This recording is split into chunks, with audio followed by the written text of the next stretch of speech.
أكبر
బిస్మిల్లాహిర్ రహ్మానిర్ రహీం. అనంత కరుణామయుడు అపార కృపాశీలుడైన అల్లాహ్ పేరుతో ప్రారంభిస్తున్నాను. నేటి ఈ పవిత్ర ఆధ్యాత్మిక సభను అంతిమ దైవ గ్రంథమైన దివ్య ఖురాన్ పారాయణం ద్వారా ప్రారంభించవలసిందిగా సోదరుడు హాఫీజ్ ఫైరోజ్ కీసరగుట్ట వారిని నేను వేదికపై ఆహ్వానిస్తున్నాను. أعوذ بالله من الشيطان الرجيم. بسم الله الرحمن الرحيم. قل يا أهل الكتاب تعالوا إلى كلمة سواء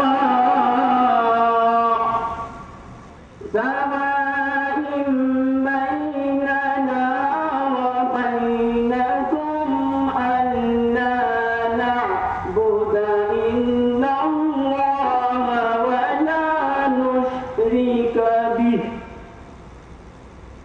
ولا نشرك به شيئا ولا يتخذ بعضنا بعضا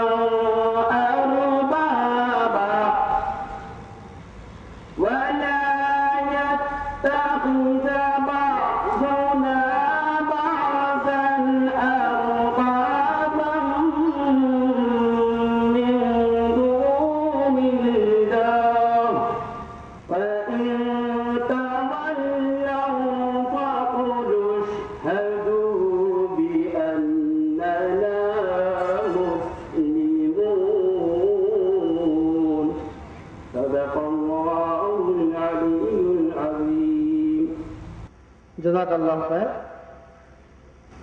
సోదరుడు హాఫీజ్ ఫైరోజ్ వారు పఠించినటువంటి దివ్య ఖురాన్ వాక్యం తెలుగు అనువాదాన్ని వినిపించుట కొరకు నేను సోదరుడు అబ్దుల్ ఖుద్దూస్ వారిని వేదికపై ఆహ్వానిస్తున్నాను. సోదరుడు అబ్దుల్ ఖుద్దూస్. అనంత కరుణామయుడు అపార కృపాశీలుడు అయిన అల్లాహ్ పేరుతో ప్రారంభిస్తున్నాను. సూరా అల్ ఇమ్రాన్ సూరా నంబర్ 3 ఆయత్ నంబర్ 64. ప్రవక్త ఇలా చెప్పు, గ్రంథ ప్రజలారా, మీకు మాకు మధ్య ఒక విషయం వైపునకు రండి. అది ఏమిటంటే, మనం అల్లాహ్కు తప్ప మరెవరికి దాస్యం చేయరాదు, ఆయనకు భాగస్వాములుగా ఎవరినీ నిలబెట్టరాదు. మనలోని వారెవరూ అల్లాహ్ను తప్ప మరెవరినీ తన ప్రభువుగా చేసుకోరాదు అనేది. ఈ సందేశాన్ని స్వీకరించడానికి వారు వైముఖ్యం కనబరిస్తే వారితో స్పష్టంగా ఇలా అను, మేము ముస్లింలం, కేవలం అల్లాహ్కే దాస్యం చేసేవారు, విధేయత చూపేవారు అనే విషయానికి మీరు సాక్షులుగా ఉండండి. జజాకల్లాహు ఖైర్.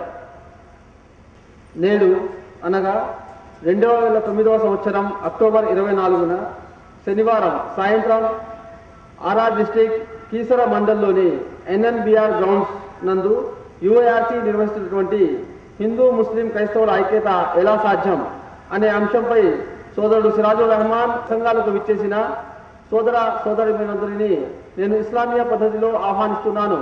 అస్సలాము అలైకుం వరహమతుల్లాహి వబర్కాతుహు.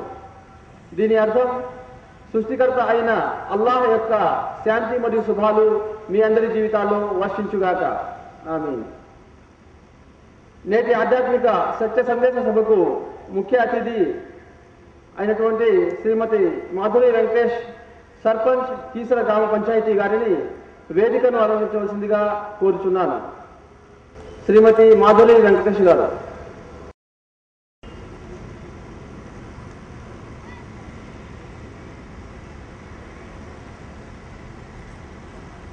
నేటి ఆధ్యాత్మిక సభకి గౌరవ అతిథి అయినటువంటి శ్రీ నారాయణ గారు, శ్రీ రామలింగేశ్వర స్వామి దేవస్థాన ఫౌండర్ ఫ్యామిలీ మెంబర్, వారిని వేదికను అలంకరించవలసిందిగా కోరుచున్నాను.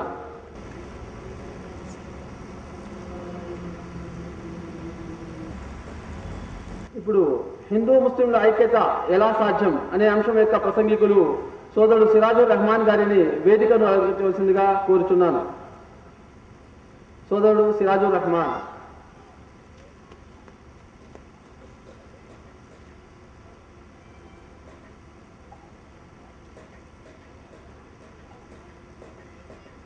సోదరుడు షఫీ గారిని వేదికను అలంకరించవలసిందిగా కోరుచున్నాను.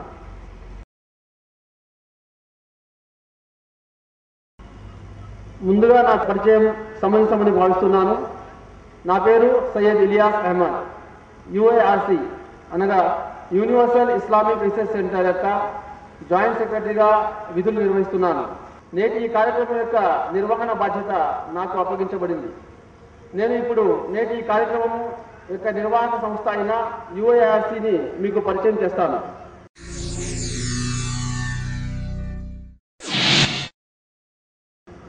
యుఐఆర్సిగా సుపరిచితమైనటువంటి universal Islamic research centre Andhra రాష్ట్ర ప్రభుత్వంచే గుర్తింపు పొందిన స్వచ్ఛంద ఆధ్యాత్మిక సేవా సంస్థ.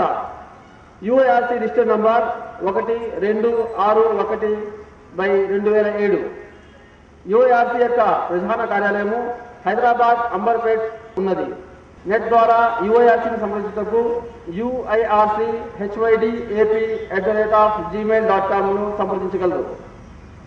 యుఐఆర్సి యొక్క ప్రధాన ఆశయాలు: ముక్కలైన మానవ సమాజాన్ని ఆధ్యాత్మిక గ్రంథాల సమాంతర సందేశం ద్వారా సమైక్యపరచడం, ఆధ్యాత్మిక గ్రంథాలు అయిన వేదాలు, ఉపనిషత్తులు, ఇతిహాసాలు, భగవద్గీత, బైబిల్ మరియు చిట్ట చివరి దైవ గ్రంథం అయిన దివ్య ఖురాన్ యొక్క తులనాత్మక అధ్యయనం మరియు ప్రచారం ద్వారా విశ్వమానవ సౌభ్రాతృత్వం, మత సామరస్యం మరియు జాతీయ సమైక్యత కొరకు కృషి చేయడం, ఇస్లాం పట్ల ప్రజల్లో ఉన్న అపోహలను, అనుమానాలను దూరం చేస్తూ సరి అయిన ఇస్లాం సందేశాన్ని ముస్లిం మరియు ముస్లిమేతలకు అందజేయడం, సమస్త మానవాళి ఒకే జన్మ సంతానం, పరస్పరం రక్త సంబంధికులు మరియు మనందరి దేవుడు ఒక్కడే అనే వాస్తవాన్ని ధార్మిక గ్రంథాల వెలుగులో ప్రజలకు తెలియజేస్తూ సోదర భావాన్ని పెంపొందించే కృషి చేయడం, కులమత భేదం లేకుండా యువతీ యువకులకు ధార్మిక శిక్షణా తరగతులు ఏర్పాటు చేయడం. ఇది యుఐఆర్సి యొక్క సంక్షిప్త పరిచయం. ఇప్పుడు నేను మీకు నేటి కార్యక్రమం ఎలా ముందుకు కొనసాగుతుందో వివరిస్తాను. నేటి పూర్తి కార్యక్రమము 2 విభాగాలుగా ఉంటుంది. మొదటి భాగము ప్రసంగ భాగము, రెండవ భాగము అతి ముఖ్యమైన ప్రశ్నోత్తరాల సరళి. మొదటి భాగంలో ముందుగా సోదరుడు సిరాజుర్ రెహమాన్ హిందూ ముస్లింల ఐక్యత ఎలా సాధ్యం అనే అంశంపై 45 నిమిషాల పాటు ప్రసంగిస్తారు. ప్రసంగం తర్వాత నేటి ముఖ్య అతిథి అయినటువంటి మాధురి వెంకటేష్ గారు మా అమూల్యమైన అభిప్రాయాలను తెలియజేస్తారు. ఆ తరువాత ఈ ప్రసంగం అనంతరం ముఖ్య భాగమైనటువంటి ప్రశ్నోత్తరాల సరళి ఉంటుంది. దీనిలో ప్రేక్షకులు వక్తలను నేటి అంశాలపై ప్రశ్నించే జవాబు పొందే అవకాశం ఉంటుంది. ఇప్పుడు కొన్ని ముఖ్య సూచనలు. వక్త ప్రసంగించే సమయంలో ఎవరు కూడాను ఎలాంటి అంతరాయం కలిగించరాదు. వక్త ప్రసంగంలో మీకు ఎటువంటి సందేహాలు కలిగినా పూర్తి ప్రసంగం అనంతరం ప్రశ్నోత్తరాల కోసం కేటాయించినటువంటి ప్రశ్నోత్తరాల సమయంలో మాత్రమే ప్రశ్నించగలరు. దయచేసి మీ సెల్ ఫోన్స్ని స్విచ్ ఆఫ్ చేసుకోగలరు. సెల్ ఫోన్ శబ్దం సభకు అంతరాయం కలిగిస్తుంది కాబట్టి కనీసం స్విచ్ ఆఫ్ మోడ్లో అయినా మీరు దీన్ని ఉంచగలరు. సోదరుడు సిరాజుర్ రెహమాన్ గారిని హిందూ ముస్లింల ఐక్యత ఎలా సాధ్యం అనే అంశంపై ప్రసంగించుటకు మైక్ వద్దకు ఆహ్వానించే ముందు నేను